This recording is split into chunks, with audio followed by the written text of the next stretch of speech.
আসসালামু আলাইকুম। তানহার রান্নায় আপনাদের আরও একবার স্বাগত জানাই।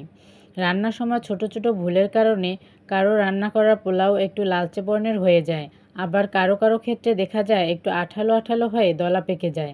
তো আজ পোলাও রান্নার পাশাপাশি বেশ কিছু টিপস শেয়ার করছি, যেগুলো ফলো করে রান্না করলে ইনশাল্লাহ আপনার রান্না করা পোলাও ঝরঝরে হবে ও ধবধবে সাদা থাকবে।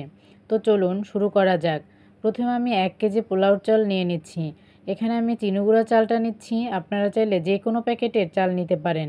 এখন আমি দিয়ে দিচ্ছি পানি। এখন চালগুলো ভালোভাবে ধুয়ে নেব। এখানে চালগুলো ভালোভাবে কষলে কষলে ধুয়ে নিতে হবে। এখানে আমি 2 থেকে 3 বার পানি পাল্টে ধুয়ে নিলাম।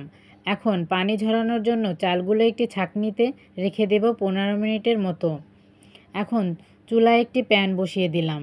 দিয়ে দিচ্ছি পরিমাণ মতো তেল, আর দিয়ে দিচ্ছি 3টি পেঁয়াজ কুচি, আর দিয়ে দিচ্ছি 3টি দারচিনি, 3টি এলাচ এবং কয়েকটি লবঙ্গ। এখন সব কিছু ভালোভাবে ভেজে নেব। এখন দিয়ে দিচ্ছি হাফ চা চামচের মতো রসুন বাটা, হাফ চা চামচ আদা বাটা।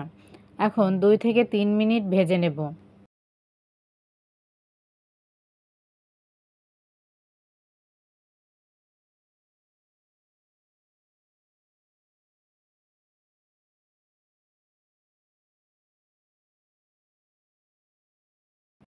এই তো আমার ভাজা হয়ে গিয়েছে। এখন দিয়ে দিলাম ধুয়ে রাখা পোলাওর চাল। চালগুলো তেলের মধ্যে ভালোভাবে ভেজে নেব। এবার আমি এখানে হাফ কাপ গাজর কুচি দিয়ে দিলাম। এতে করে পোলাওটা দেখতে অনেক সুন্দর লাগে। আপনারা চাইলে এটা বাদ দিতে পারেন। এখন পোলাও চালগুলো আমি 3 থেকে 4 মিনিট নেড়েচেড়ে ভেজে নেব।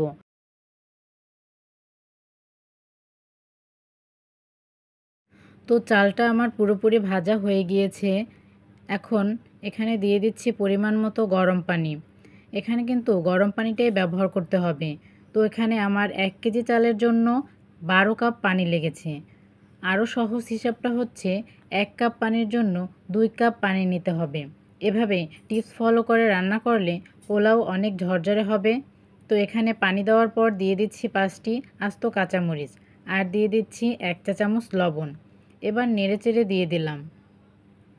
প্রায় 1 থেকে 2টা বলক আসলেই চুলার আঁচ একদম কমিয়ে ঢাকনা দিয়ে ঢেকে দিলাম 20 মিনিটের জন্য।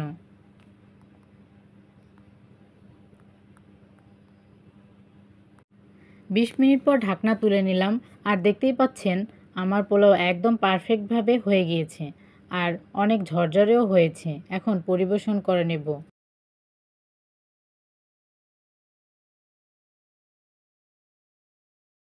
তো বন্ধুরা, আশা করি রেসিপিটি আপনাদের ভালো লেগেছে। এরকম নতুন নতুন সহজ রেসিপি পেতে লাইক, কমেন্টস ও শেয়ার করে দিবেন, এবং আমার চ্যানেলটি সাবস্ক্রাইব করে পাশে থাকবেন। আল্লাহ হাফেজ।